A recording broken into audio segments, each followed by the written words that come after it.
The extraordinary life of Princess Alice, the Duke of Edinburgh's mother and the Queen's mother-in-law, is one of the best-kept secrets in royal history. A daredeviling story that would be worthy of any great Hollywood film.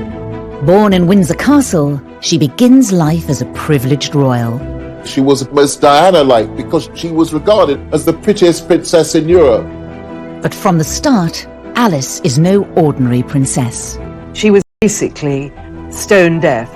She ended up being able to lip read in Greek, German, and English. She serves as a nurse on the front line. She was hands-on. I mean, she was dealing with broken limbs and amputated limbs. She goes on to face huge personal challenges and is committed to an asylum. She is hearing voices, that she's in a relationship with Jesus Christ. She would overcome these struggles to help those in need. This film will reveal the secrets of Alice's extraordinary life, using rarely seen archive and interviews with those directly affected by her selfless actions, including the Jewish family she saved from the Nazis. If it hadn't been for her, I wouldn't be alive today. Ultimately, she devotes her life to helping others. She'd set up an order of nuns to do her humanitarian work. Amazing character who indefatigably survived through some of the toughest events of the 20th century. Alice was a woman who refused to fit the royal mould. Why has her remarkable life remained out of the public spotlight for so long? Princess Alice is very definitely the royal family's best-kept secret. And what a fascinating life she's had.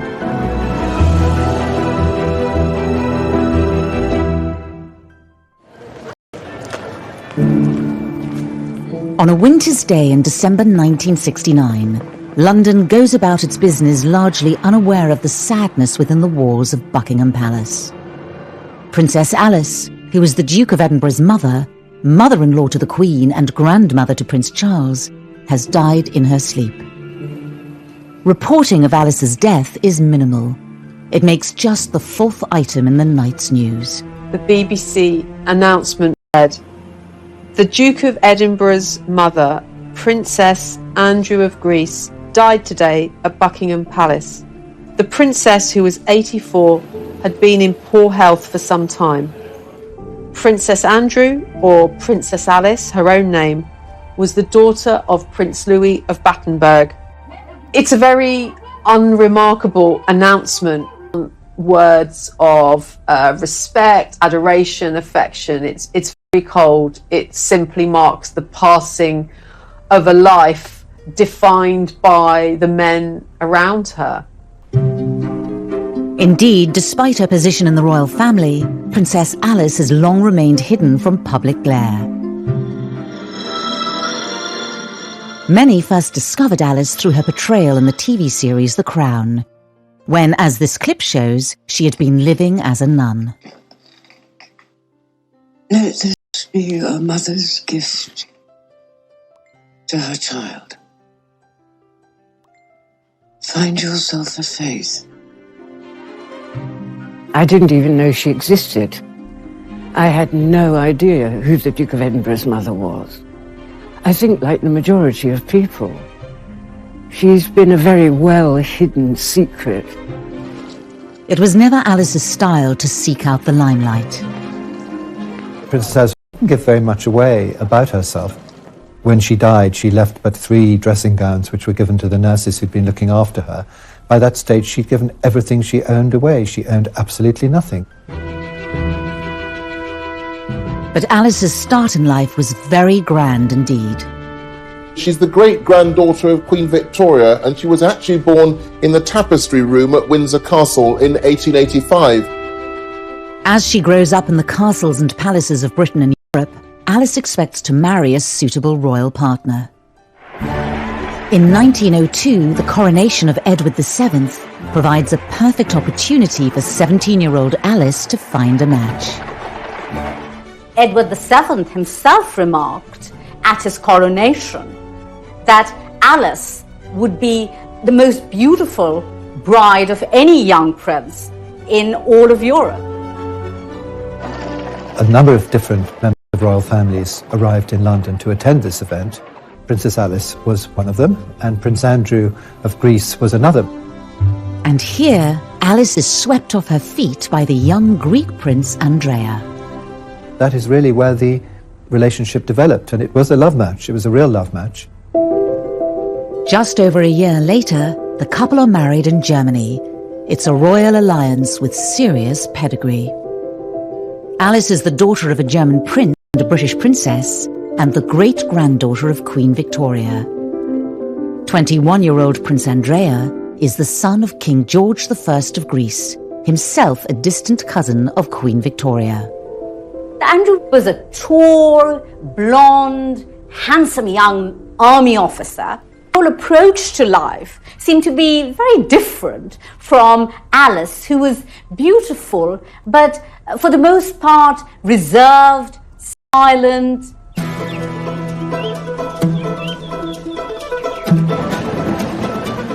The newlyweds head for Athens in 1904 to start their married lives together at the Royal Palace. It's a dramatic change from Alice's life so far. The marriage was clearly a culture shock for Alice. I mean, she, for once, didn't know any Greek. Athens must have been kind of a cultural wilderness in certain respects for Princess Alice, and the palace itself wasn't exactly Grand Luke's. The royal palace in Athens was, by all accounts, rather drafty and dark. A more significant problem for Alice is that the Greek monarchy is not a stable one. Greece had only existed as a country in its own right for 70 years, following the breakup of the Ottoman Empire.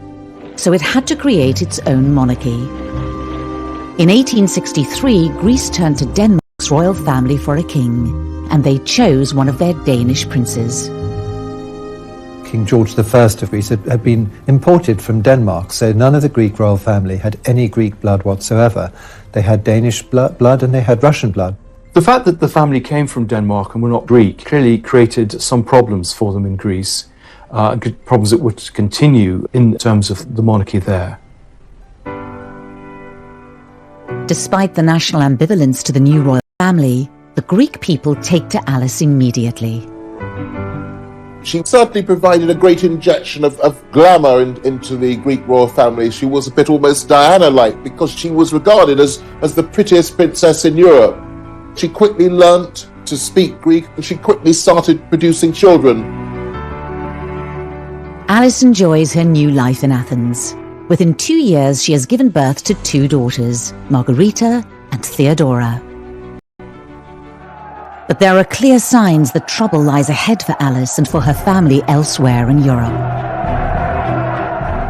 The beginning of the 20th century was a difficult time for the European monarchies. There was unrest, particularly in Russia, and this unrest was also to be found in Greece.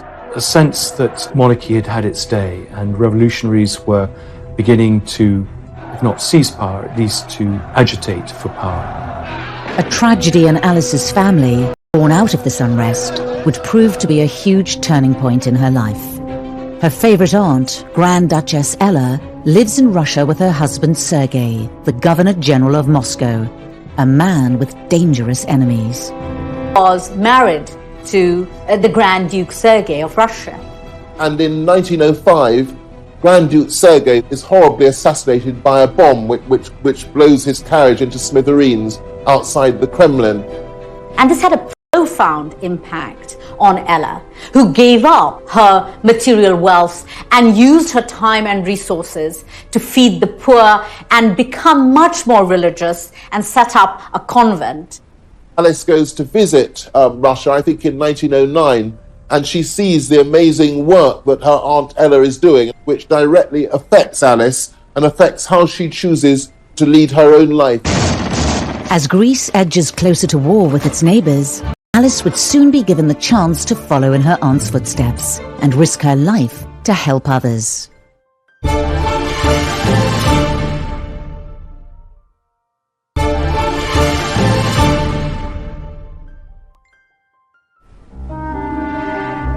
By 1912, Alice has been living as a Greek princess for 8 years.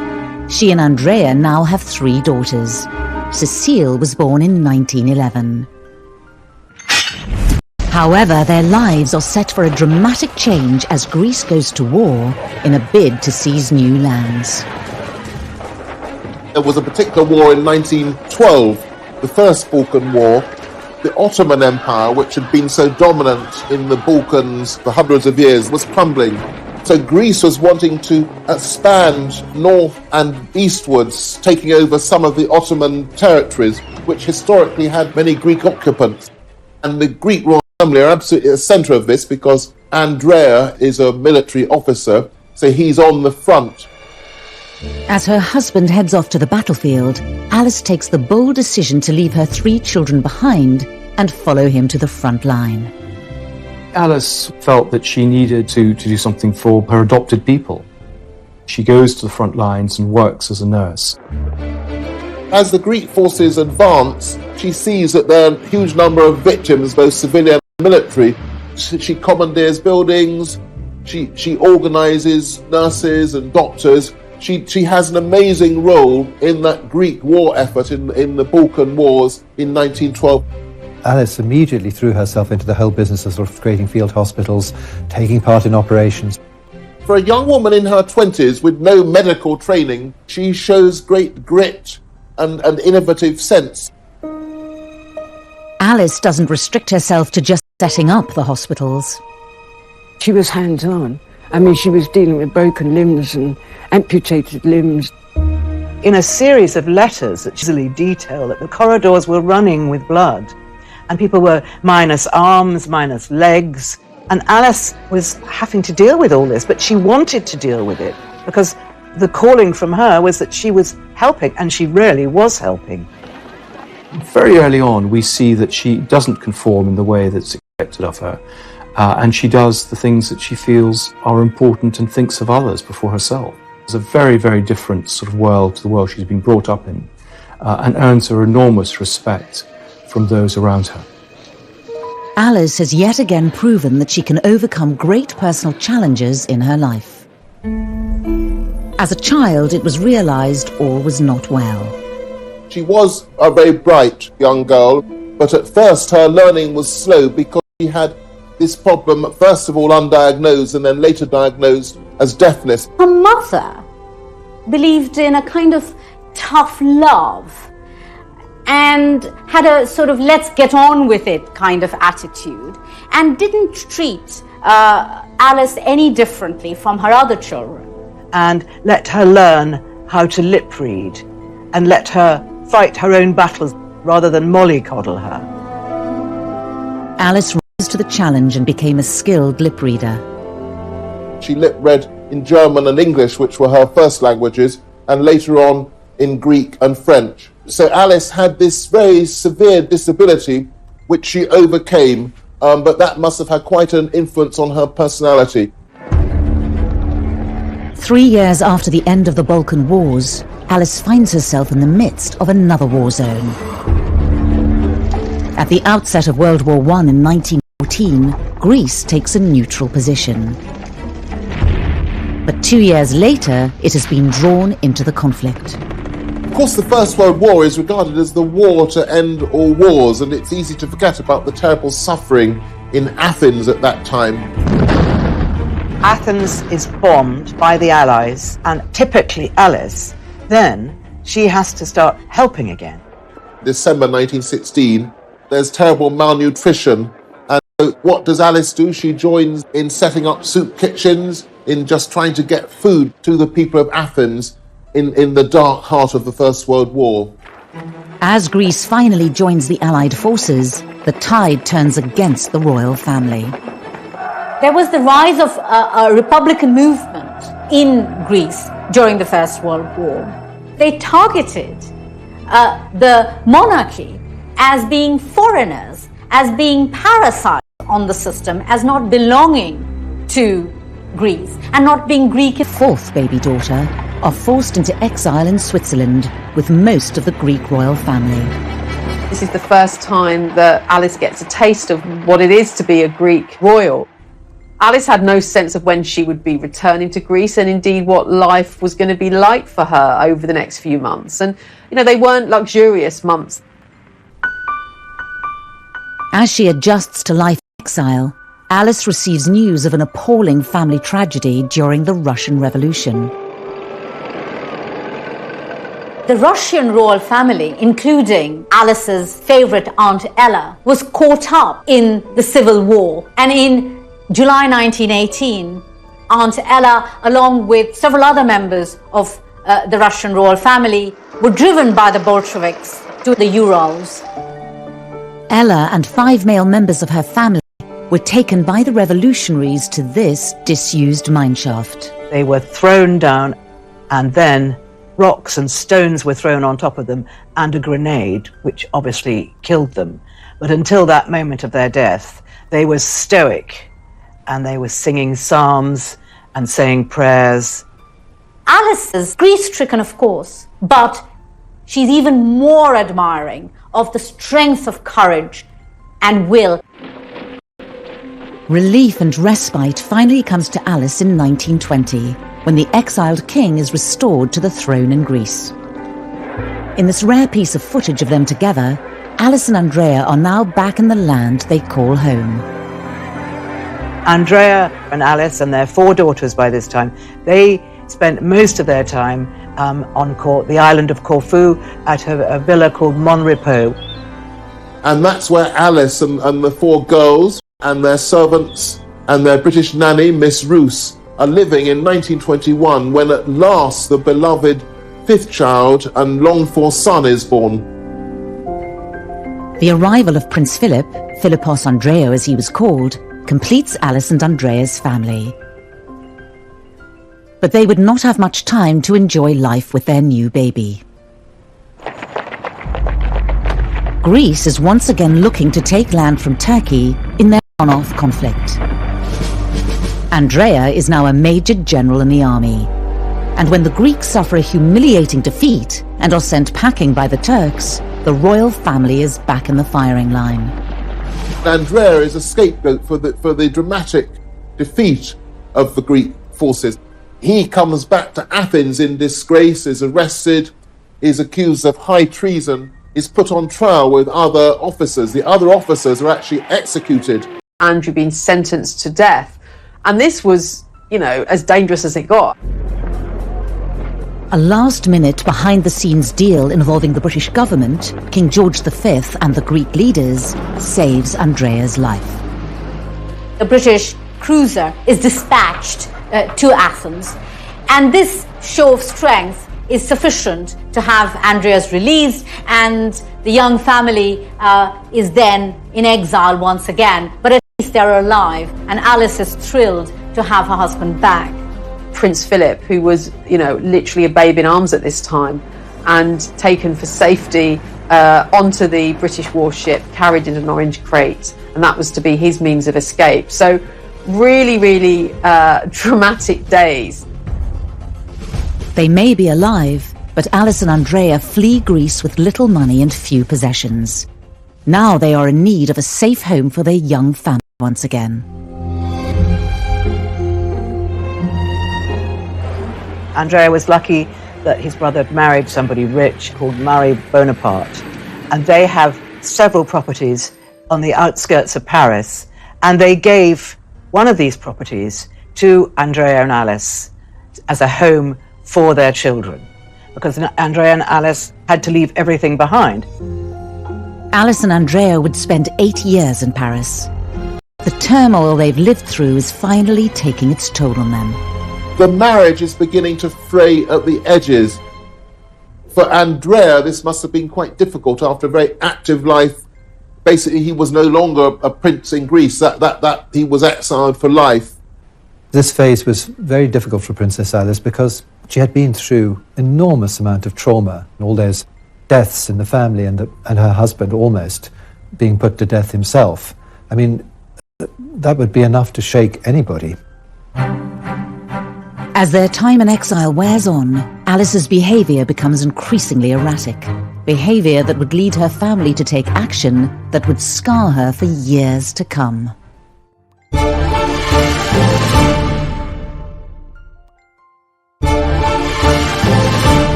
1928, Paris. Princess Alice and her family are now safe, living in exile. But for her, a personal inner struggle is about to begin. One that will define the next 10 years of her life. It's not for nothing that completely isolated by the deafness, by the strangeness of the country, by her innate, deeply religious. In 1928, she converted to the Greek Orthodox Church, which having actually been a Lutheran all that time, so that showed a spiritual growth in her. A relaxed Alice can be seen in this rare footage. Just a year later, the memory of the brutal murders of her relatives in Russia and the increasing alienation in France all start to take its toll, and Alice's religious fervour increases. She decided that she was able to heal, and she had what she called healing hands. That becomes quickly overshadowed by Alice's declarations that she is hearing voices, that she's in a relationship with Jesus Christ, that she's having a physical relationship with Jesus Christ. I mean, she's beginning to be clearly suffering from religious delusions, which of course become really distressing to those around her. She is sort of in her own world. There are often moments where it's very difficult to make get any sense out of her. Her mother is particularly concerned about her, and I think the understanding or the realization is that she needs to have proper medical supervision. Alice's sister-in-law, Marie Bonaparte, is a trained psychoanalyst. She recommends Alice should see Dr. Ernst Simmel at Schloss Tegel near Berlin, the first inpatient clinic for psychoanalysis. Alice did not want to go to the Tegel clinic because she didn't see that there was anything wrong with her. But when her doctor said that Jesus had told him that she needed to go, which was certainly a fairly sneaky way of doing it, Alice obviously agreed, and she went to the clinic. After therapy sessions with Alice, Dr. Simmel diagnoses her as a paranoid schizophrenic. It was believed that her mental illness was a result of sexual frustration, that she'd fallen in love with a young Englishman, and this was an unrequited relationship, and that had made her really go mad by suppressed, repressed sexual desire. And in another twist to Alice's story, Dr. Simmel takes her case to his colleague, the founder of psychoanalysis, Dr. Sigmund Freud. Now, at that point, Freud suggests what is probably the most shocking or the most bizarre, the most puzzling recommendation in the history of psychoanalysis. He suggests to Simmel that Princess Alice's ovaries should be exposed to high-intensity X-rays. The first time I read this, I just couldn't believe what I read, because it hardly counts as a psycholytic intervention. Freud suggests them rejuvenate Princess Alice, but the results are devastating. Because the exposure of the ovaries to high-intensity X-rays would effectively mean, to use a strong word, that Princess Alice would be castrated, that her menopause would be accelerated and so would be rendered sterile. Alice's ovaries are X-rayed, but it does nothing to improve her state of mind. Alice was maintaining throughout this period that there was nothing wrong with her. She didn't want to be at the clinic. Nevertheless, she was forced to undertake some of this treatment against her will. She stayed there from February to April, when she discharged herself. Alice's suffering doesn't stop there.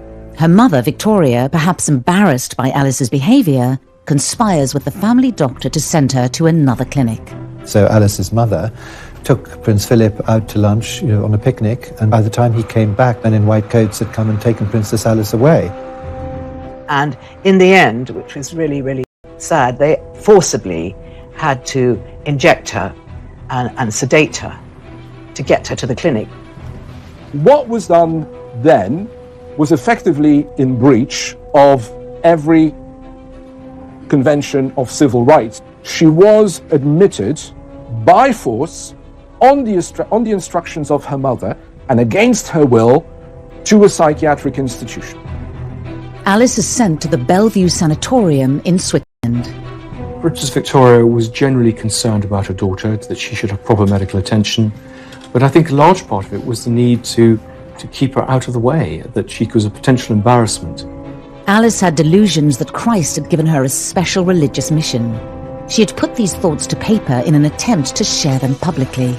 Sending them off to newspapers and things, and I think she was once intercepted when she was trying to post something to some publication or another. I mean, they didn't want her taking her strange, as they would have seen it, strange views into a public arena. They were nervous about that, because that would have been shameful or dangerous. Alice's battle with mental illness is compounded by the fact that she's being held against her will. Over 2 years, she misses the landmark moments in her children's lives.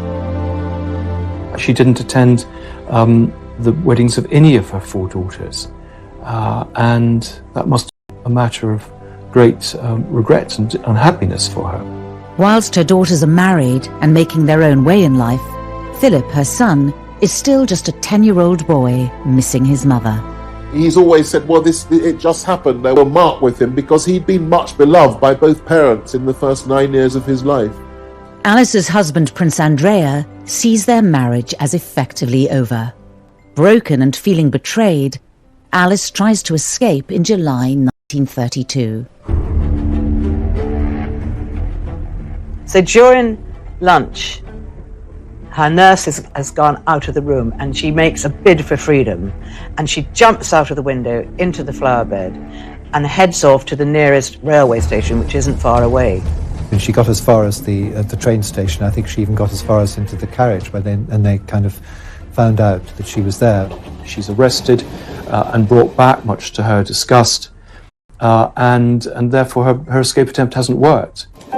Alice's desperate act convinces her mother she should be transferred to an open sanatorium in Murano, Italy. She had been at this point a prisoner in Bellevue, at her, basically, and her jailer was basically her mother. It was her mother that she had to convince that she was well enough to be released. And of course we have to remember, this isn't a teenage Alice, this is a woman in her middle age. No longer institutionalized, in autumn 1932, Alice faces the biggest challenge of her life. At the age of 47, could she recover from her ordeal and regain her sanity? She begins by choosing to distance herself from family life and from royalty. She drifted around Europe for several years. So up until 1937, she was living, with one family after another, and particularly sort of settling near Cologne, discussing religious topics.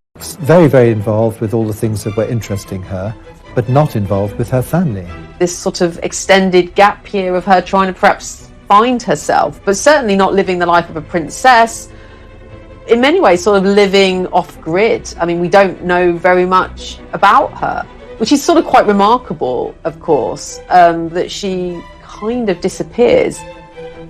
Alice probably thought that with her independence of mind, with her freedom of expression, it wouldn't be easy to go back to her own family, including her mother, who would always be looking over her shoulder, because that would always contain the risk that before long she'd be sent back to a psychiatric institution.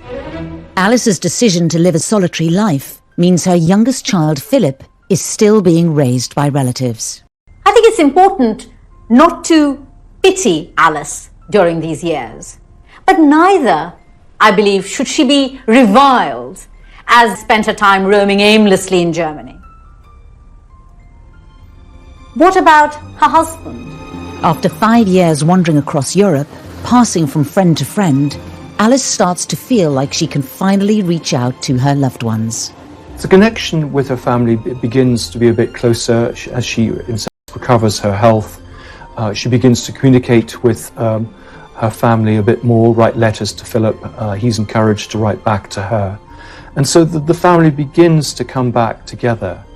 But of course, there's to be a terrific tragedy in 1937. Alice's daughter Cecile, pregnant with her 4th child, is involved in a tragic accident. Her beloved daughter, Cecile, who's married Don, a Prince of Hesse, and they're travelling by plane, rather than untried technology, it turns out, in 1937. The plane hit a chimney in Ostend in thick fog, and so Cecile, her husband, her 2 boys, his mother and various other people were killed, and also died in the crash the little baby that was actually born in the trauma of the accident. And this was a horrendous event in the family. Cecile and her husband were members of the Nazi Party, and the funeral is held in Germany. This is the first time Alice has seen her family all together in 7 years. Cecile's death could have broken Alice forever. But instead of being plunged into a dreadful, dreadful gloom, because of her strength of will, I think she probably thought nothing worse than this can ever happen to me, so I'm going to get on with my life. And she actually recovered her equilibrium and came out of her phase of religious fervour and started to lead what would be considered a much more normal life. Out of the latest tragedy, Princess Alice emerges with a renewed sense of purpose. But her return home to Greece throws up another test, one that takes her into a clandestine battle against the Nazi forces.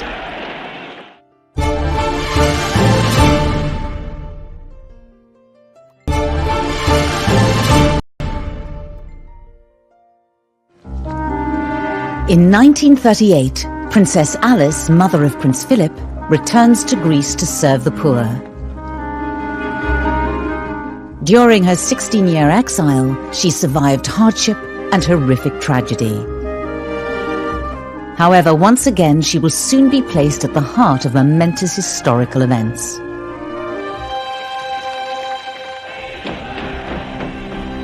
The onset of World War II requires her to draw on her reserves of courage and bravery.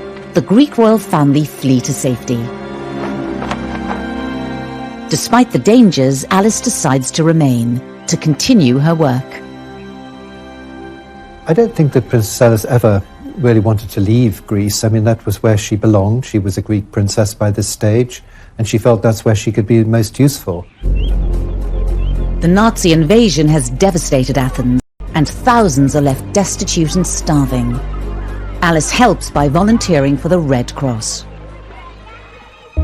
I think one of the extraordinary things is, given the scarcity of food, that she's able to create one of the largest soup kitchens in the world at the time. And it says something about her determination, her contacts, and her ability to get things done, that it's such a success. And she feeds thousands, particularly children, young children, who are either orphans from the war or refugees, those who are helpless. This is Alice at her humanitarian best.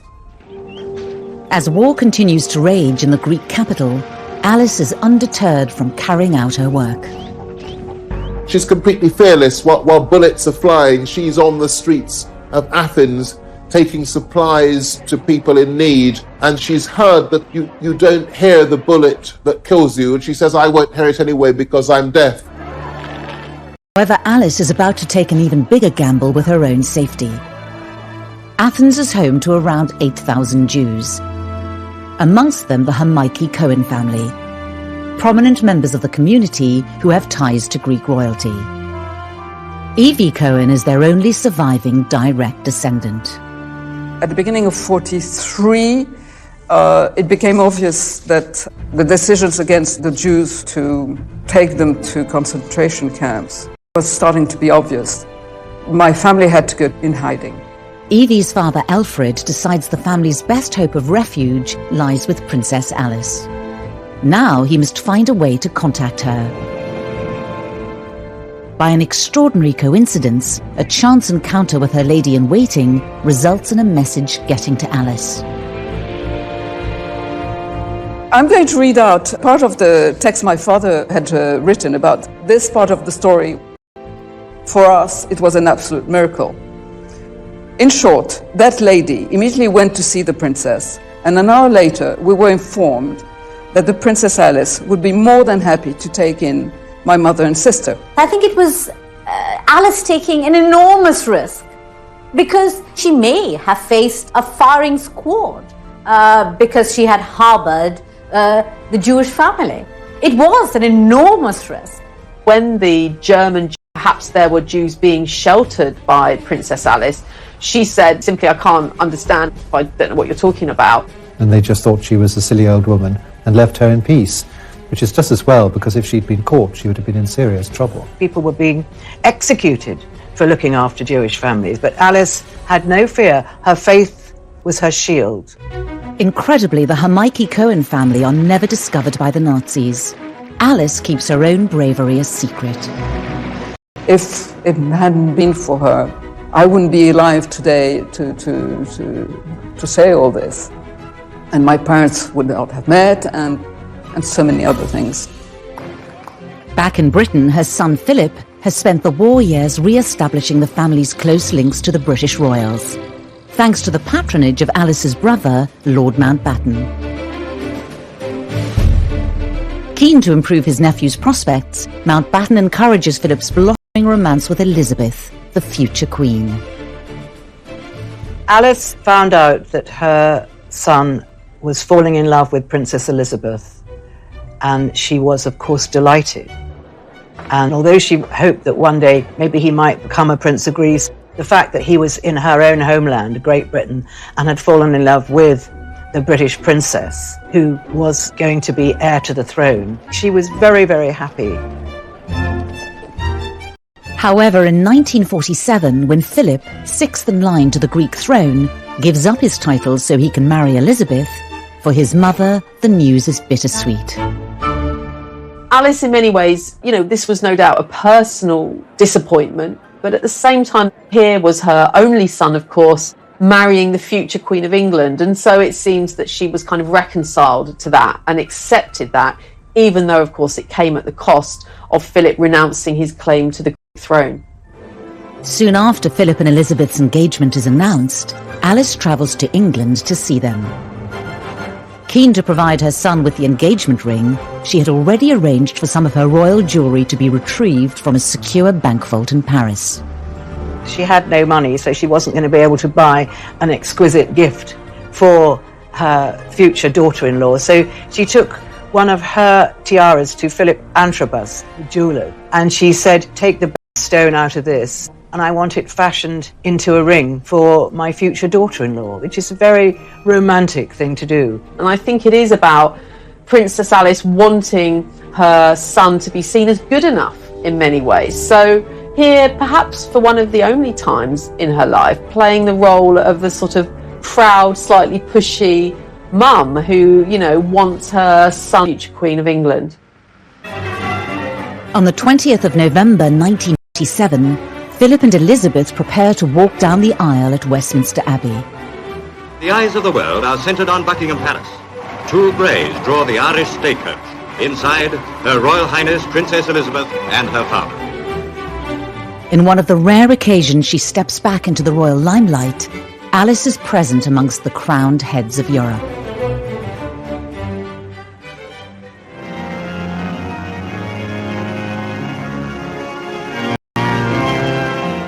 And now they are man and wife. It was, for the British people, a wonderful celebration after the horrors of the war. It was a joyous occasion, and Alice was very, very moved to see her son so happy. In the official wedding photograph, Alice can be seen standing next to the Queen's grandmother, Queen Mary. Her life has come full circle at the age of 62. There she is in her lovely purple velvet outfit at the wedding, in the wedding photographs, and this must have been a moment of great pride for her that lovely Lilibet was marrying her marvellous son Philip, and it was a new beginning. Over 40 years since she first left England, when Prince Charles was born the following year, Alice is firmly back in the bosom of the royal family. Philip and Elizabeth have their first child, Prince Charles, and Alice is absolutely delighted. She's thrilled. She's very much included as part of the family. After their years of separation, Philip wants his mother to stay in England. But ever the individual, she shuns royal life and beats her own path, sticking to her charity work in Greece. I think that after Prince Philip had married Princess Elizabeth, she felt that to some extent she could then do what she liked. You know, her daughters were all married and they had families of their own, and he now had a family of his own. So she fulfilled this long-held wish to found a nursing sisterhood. Despite not taking formal vows herself, in January 1949, Alice founds a nursing order of Greek Orthodox nuns on the island of Tinos. She is now able to do what she had long wanted to, that is to follow in the footsteps of her beloved Aunt Ella, who had set up an institution of nuns dedicated to service, to serving the community, not shut up in a distant cloister, but living amongst the people, those whom she could help. And Alice wanted to do the same. And I think this is what motivated her finally to set up her sisterhood. Alice, while she has now re-established her links to the British royal family, when she attends Elizabeth's coronation in 1953, as this rare footage shows, her choice of dress signifies both her status and her dedication to her charitable work. Princess Alice of Greece, mother of the Duke of Edinburgh, wears the dove-grey habit of her religious order. People are surprised to see her dressed in her nun's outfit. But this is no ordinary nun's outfit. This outfit was made by the couture house Balmain in Paris. So she is a nun, but she's a very stylish nun. There she was, walking through Westminster Abbey behind the royal party, alone in her grey nun's habit. Really quite odd, and I think it's quite telling of the way in which she was dismissed, really, throughout her life as being a bit odd, a bit mad, a bit of an eccentric, and not somebody who could be easily embraced within the royal family. With her son Philip now married to the Queen, Alice travels back to Greece once again to continue her charity work. But despite her royal connections, her religious order is running out of money. For Alice, who had no real funding behind her apart from what she could raise herself and she could raise from her family, the sisterhood desperately needed funding and started to fail. But she knew she couldn't keep it going forever because, unlike Aunt Ella, she didn't have personal wealth to keep something like this going, and it was just running down, sadly, for her. The end of Alice's dream finally comes in 1967. After a military coup, King Constantine II has to flee Athens. The whole Greek monarchy are potentially in danger. Once again, the position of the Greek royal family becomes very threatened and precarious, and so it's seen that right now, really, Alice has really come to the end of the road in Greece. She needs to be rescued. She simply can't stay there. It's not safe for her to stay there. When Queen Elizabeth hears about her mother-in-law's fate, action is taken and she's flown back to Britain. The moment Alice arrives at Buckingham Palace was vividly dramatised in Series 3 of The Crown. She arrived in one of the Queen's Rolls Royces in her overcoat. It was July, and all the windows had to be shut. She knows Buckingham Palace. It's not the first time she'd been there. But she's just aghast at the money and the space. Your Royal Highness. Thank you. Please, this way. Palatial room she's had in years. She was very unsettled to begin with and complained and made a fuss. But eventually, she realised how lucky she was. She made friends in the way that she always made friends, and she settled down and she was very happy. After being forcibly separated from her son Philip when he was just a child, he and Alice are finally making up for lost time.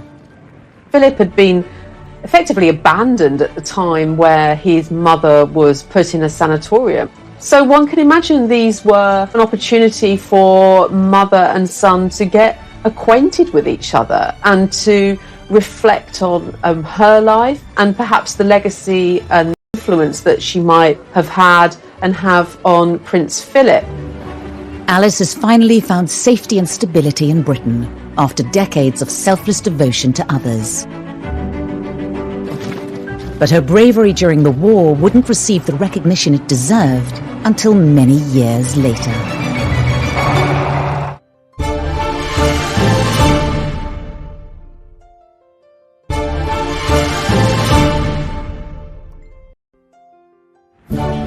It's 1967, and Alice is back in Britain, living with the royal family in Buckingham Palace. But she's set on doing things her own way. We know that she liked to smoke, that she smoked Woodbines, and so courtiers would know that she was coming before they saw her by the smell and the smoke of her cigarettes. And of course, she would also move around in her nun's habit. So a very odd spectacle by all accounts. Princess Alice couldn't have been more different than the Queen Mother, who was the other grandmum, and who was, you know, wonderful self-publicist, going out and doing all her royal duties. Alice was the very opposite to that. You know, there she was smoking in her nun's outfit. But the children liked her. Prince Charles really liked his grandmother. She used to tell him tales about Queen Victoria, which he loved to hear. After 2 years of getting closer to her son and his family, Alice starts to become infirm. On the 5th of December 1969, aged 84, she dies peacefully in her sleep. Her death was really announced without any great fanfare. Certainly when we compare the public affection towards the Queen Mother, Princess Alice has a very different position in the nation's affections. Really, people didn't really know her. They still don't really know much about her.